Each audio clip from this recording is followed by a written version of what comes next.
नमस्ते दोस्तों, वेलकम है आपका एक्सरसाइज यूट्यूब चैनल पे। तो आज हमारा डे 10 है लीड कोड चैलेंज का। तो चलते हैं स्क्रीन पे एंड सॉल्व करते हैं। तो मैं यहाँ पर आ गया हूँ अपनी स्क्रीन पे एंड स्टार्ट करते हैं। तो आज का हमारे जो क्वेश्चन का नंबर है वो 268 है एंड क्वेश्चन का नाम है मिसिंग नंबर। तो चलते हैं, हम समझते हैं। ठीक है, सबसे पहले हमें क्वेश्चन में क्या दिया हुआ है, गिवन एन एरे नम्स। ठीक है, नम्स नाम का एक एरे दिया है जिसके अंदर एन डिस्टिंक्ट। ठीक है, डिस्टिंक्ट का मतलब सारी वैल्यूज जो है वो सारी की सारी अलग अलग वैल्यू, कोई भी वैल्यू रिपीट नहीं हो रही है। ठीक है, अब जो वैल्यूज की रेंज है ये काफी इंपॉर्टेंट है इस क्वेश्चन में। वो कहाँ से कहाँ तक है, जीरो से लेके एन तक, मतलब एन डिस्टिंक्ट इंटीजर है। और जो नंबर्स की रेंज है, नंबर जिस रेंज में लाई करेंगे वो क्या है, जीरो से लेके n. Return the only number in the range that is missing from the array. ठीक है, अब इस रेंज के अंदर से एक नंबर मिसिंग कर दिया है, मिस कर दिया। वो मिसिंग नंबर हमें बताना है कि क्या हो। अगर इसको और अच्छे से समझना चाहें तो जैसे पहला एग्जांपल मुझे क्या दिया है, 301, 30 एंड ये एरे में नंबर दिया। अब मुझे बताना है 1 से लेके, इसकी मैं रेंज की बात करूँ तो एन डिस्टिंक्ट इंटीजर्स थे, तो मैं गिन लेता हूँ कितने इंटीजर्स है। 1 2 3। तो जीरो से लेके एन तक, एन की वैल्यू क्या है, 3। तो जीरो से लेके 3 तक के बीच में कौन सा नंबर मिसिंग है, जीरो से 3 की रेंज में कौन सा नंबर मिसिंग है, जीरो है, वन है, टू मिसिंग लगता है। तो इसका आंसर क्या है। अब जीरो से वन की रेंज में, तो इसकी रेंज क्या हो जाएगी, 1 2। तो जीरो से लेकर टू की रेंज में कौन सा नंबर मिसिंग है, जीरो वन है, टू ही मिसिंग है, तो टू आंसर। ठीक है, सिमिलरली इस केस में हमारा कौन सा नंबर मिसिंग है। अगर मैं ध्यान से देखूं, जो मेरा इसमें जो रेंज बन रही है वो क्या बन रही है, जीरो से लेके 9। तो जीरो से 9 के बीच में रेंज में सिर्फ 8 मिसिंग है। यहाँ पे देख भी सकते हैं, जीरो है, वन है, टू है, थ्री है, फोर है, फाइव है, सिक्स है, सेवन है, एट नहीं है, नाइन भी है। तो हमारा कौन सा नंबर मिसिंग है, एट नंबर मिसिंग। तो बेसिकली हमने क्वेश्चन तो समझ लिया। देखो, एक क्वेश्चन को करने के लिए ना, सबसे पहले सबसे जो इंपॉर्टेंट चीज होती है वो होता है क्वेश्चन को समझना। कई बार क्या होता है, कुछ लोग क्वेश्चन को अच्छी तरीके से समझते ही नहीं है और सीधा सॉल्यूशन पे जंप करने की कोशिश करते हैं। तो वहां भी गलती हो जाती है मुझसे। मैक्सिमम ऑफ द केसेस में वहां गलती हो रही होती है मुझसे, क्योंकि हम बहुत सारी चीजें जान ही नहीं रहे होते और क्वेश्चन को अटेम्प्ट बहुत बेकार तरीके से करते हैं। कई बार कर लेते हैं लेकिन अच्छे तरीके से नहीं कर पाते, जो इसमें ट्रिक्स होती है वो नहीं पहचान पाते। तो इसके लिए बहुत जरूरी है कि आप क्वेश्चन को बहुत अच्छे से समझें। ठीक है, तो अब इस क्वेश्चन के अप्रोच की बात करते हैं कि किस तरीके से। अगर मैं बात करूं इसकी ब्रूट फोर्स अप्रोच की, तो ब्रूट फोर्स अप्रोच क्या हो, तो समझते हैं ब्रूट फोर्स अप्रोच को। एक बार मैं इसको रब कर देता हूँ सारा एंड ब्रूट फोर्स अप्रोच को समझते हैं। तो अगर मैं इसकी बात करूँ ब्रूट फोर्स अप्रोच की, तो वो क्या हो सकती है। लेट्स से हमारे पास जो एरे है वो 301, पहला एग्जांपल ले लेते हैं। अब इसकी जो रेंज होनी चाहिए थी, अभी मैं बात करी थी जीरो से लेकर 3 में होनी चाहिए थी, इसमें नंबर आने चाहिए। तो अगर मैं, पहला जो सॉल्यूशन आता है मेरे माइंड में वो ये आता है कि मैं एक-एक नंबर को चेक कर लूँगा। पहले मैंने 0 को लिया, 0 को सबसे कंपेयर करा, क्या 0 है? 0, 0 है, यहीं पे रुका। उसके बाद इसको 1 करा, 1 है? नहीं है, ये भी 1 नहीं है, ये है, तो इसको भी चेंज कर लिया। उसके बाद मैंने क्या करा, 2 को चेक करा। अब 2 ये कि इसके बराबर भी नहीं है, इसके बराबर भी नहीं है, इसके बराबर।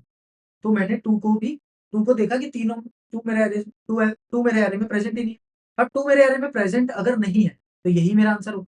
तो इसके लिए मुझे 2 लूप लगाने पड़ेंगे और जो इस अप्रोच की टाइम कॉम्प्लेक्सिटी होगी वो क्या हो जाएगी, 10 स्क्वायर। ठीक है? ये अप्रोच हम डिस्कस नहीं कर रहे हैं यहाँ पर, क्योंकि ये इससे बेटर अप्रोच भी हो सकती है इस क्वेश्चन। ठीक है? वो समझते हैं। ठीक है? ये अप्रोच तो आई होप सो आप समझ ही लेंगे, बट हम इससे बेटर अप्रोच समझेंगे इसमें। ठीक है? कि इससे बेटर अप्रोच क्या हो सकता है ना? इसमें हमें कुछ चीज़ें ऐसी दी गई है जिससे हमें ये पता लग सकता है कि इसके और बेटर। तो मैंने एक बार इसको हटाया और इसकी बेटर अप्रोच पे चलते हैं। ठीक है? बेटर अप्रोच भी काफ़ी ईज़ी है। अगर मैं ध्यान से देखूँ, तो मेरे पास जो एरे है वो क्या है, 3, 0 और 1। अगर मैं ध्यान से देखूँ, इसमें जो मिसिंग नंबर है वो क्या है, 2। 2 इसमें मिसिंग, 2 इसमें क्या है, मिसिंग नंबर। तो मैंने 2, अगर मैं इन सबका एडिशन करूँ, तो एडिशन क्या आएगा, 3 + 1 4 + 2 6।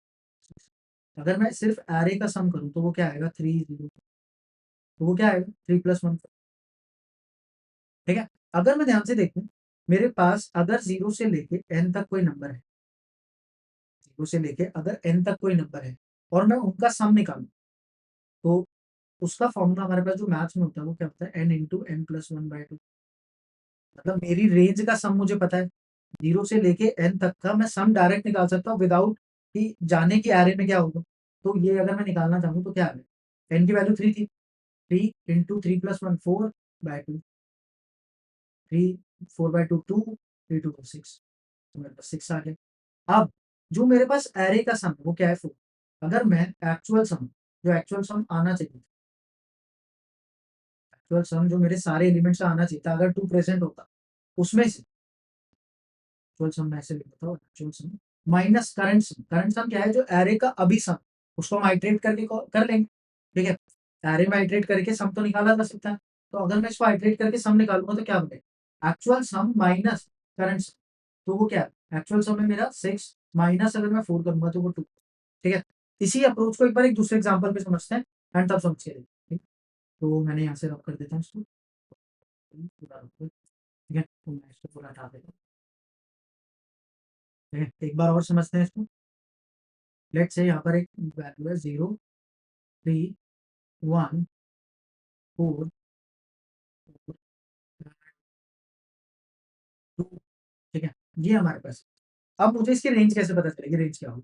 रेंज बेसिकली इन्होंने दे रखा है कि एन डिस्टिंक्ट, तो मेरे पास कितनी रेंज है? 1 2 3 4 5।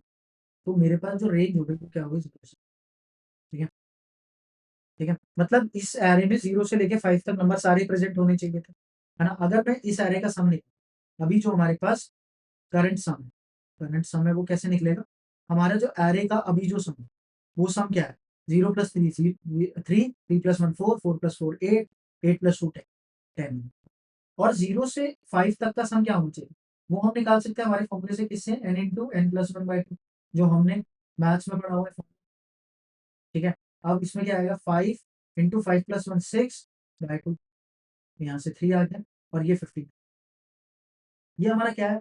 जो एक्चुअल सम होना चाहिए था, अगर वो डिजिट प्रेजेंट होती तो मुझे मेरे को यहाँ से फॉर्मूला क्या मिलता है कि अगर मैं एक्चुअल सम माइनस कर दूं करंट सम, करंट सम, तो क्या मेरे पास मेरा आंसर आ जाएगा?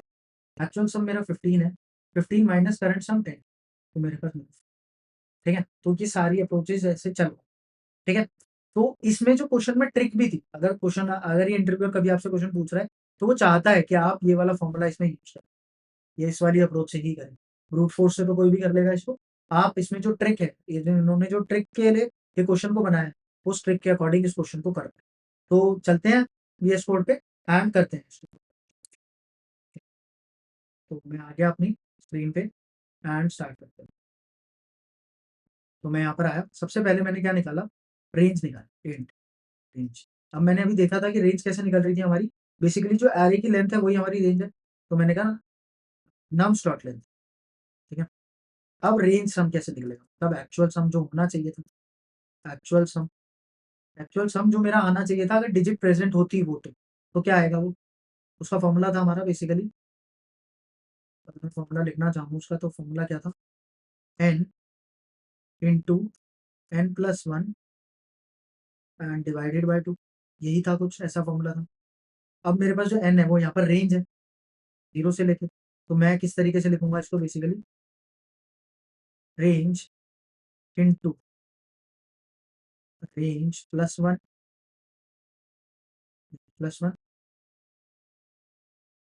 डिवाइड बाई टू, तो मैं इसी तरीके से लिखूंगा, ठीक है। तो मेरे पास एक्चुअल सम आ जाएगा। इसको एक्चुअल सम क्यों कह रहा हूँ मैं वो भी लिख देता हूँ यहाँ पर। Actual sum when the missing number is present in array. तो मैंने ये भी चीज लिख दी है ताकि आप सॉल्यूशन देखें तो आपको समझ आ जाए कि क्या करा तुमने, ठीक है।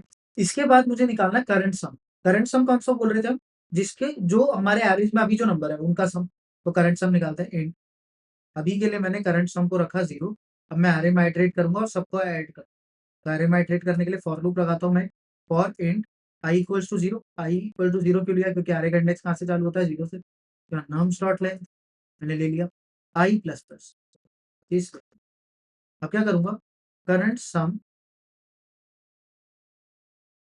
इक्वल्स टू, मैंने लिखा करंट सम प्लस, प्लस क्या करूंगा मैं? Nums of i, nums of i, ये चीज भी कर दूं। अब मेरे पास ये दोनों सम आ चुके हैं, करंट सम और एक्चुअल सम। मैं अपना आंसर कैसे कैलकुलेट करूंगा? आंसर इक्वल्स टू, अब एक्चुअल सम, एक्चुअल सम जो होना चाहिए जो नहीं है, but actual sum minus current sum, क्या करंट सम इन्होंने कर दिया, ठीक है। कुछ स्पेलिंग वगैरह सही लिखे, ठीक है, तो सही लिखे मैंने। अब मैं कर दूंगा रिटर्न, रिटर्न कर दिया। अगर मैं इसको रन करके देखूँ तो क्या आ रहा है देखते हैं। तो यहाँ पे कुछ गलती हो गई है, क्या गलती, अच्छा मैंने करंट सम पूरा लिख दिया। यहाँ पे मैंने करंट लिखा था, करंट सम, ठीक है। एक्चुअल सम तो सही लिखा था, चलो चलो, कोई इशू नहीं। वेरिएबल का नेम तो गलत होता रहता है, ठीक है। तो चल रहा है सही है बिल्कुल, तो वो बिल्कुल सही चल रहा है। अगर मैं इसको सबमिट करने का ट्राई करूँ तो क्या मैं सबमिट कर पाऊंगा, देख लेते हैं। तो सबमिट भी हो गया, ठीक है। तो एक बार चलते हैं, इसका ट्राई रन करते हैं। बेसिकली टू यूज करा हमने, यहाँ पर आ गए। तो ये कुछ इस तरीके से दिख रहा है, तो छोटा सा ड्राई रन कर लेते हैं इसका। वैसे काफ़ी इजी क्वेश्चन है, कुछ पेट से मैंने आगे बनाया 4 5, ठीक है, 1 2 एंड 0, ठीक है। तो अब इसकी रेंज क्या होगी, जो एरे की लेंथ होगी 1 2 3 4, तो इसकी जो रेंज है वो 5 आ गई, रेंज में 5 आ गया। तो अब रेंज का एक्चुअल सम क्या निकलेगा, एक्चुअल सम की अगर मैं बात करूँ तो क्या निकलेगा मेरा, 5 × 5 + 1, +1 क्या हो गया 6 बाय, हो गया 50, ठीक है। तो मेरे में एक्चुअल सम आ गया 50। अब अगर मैं करंट सम की बात करूँ तो जीरो, सबसे पहले मेरा आई यहाँ पर गया, तो क्या होगा बेसिकली, वैसे काफ़ी ईज़ी है, मैं ड्राइव कर रहा हूँ, करंट सम 0 + 4, तो यहाँ पर हो जाएगा करंट सम में 4। उसके बाद आई की वैल्यू आगे बढ़ेगी, यहाँ पर आएगी करंट सम 4 + 5, 4 + 5 9 मेरा, तो मैंने क्या कर दिया। उसके बाद आई आगे बढ़ा, आगे बढ़ने पर 9 + 1 10, आई की वैल्यू फिर से आगे बढ़ी 10 + 2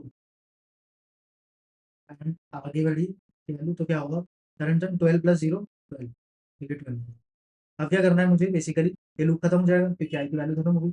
एक्चुअल सम क्या है मेरा 15, 15 - 12, तो क्या आया मेरे पास आंसर में 3, और मैंने यहीं से रिटर्न कर दिया।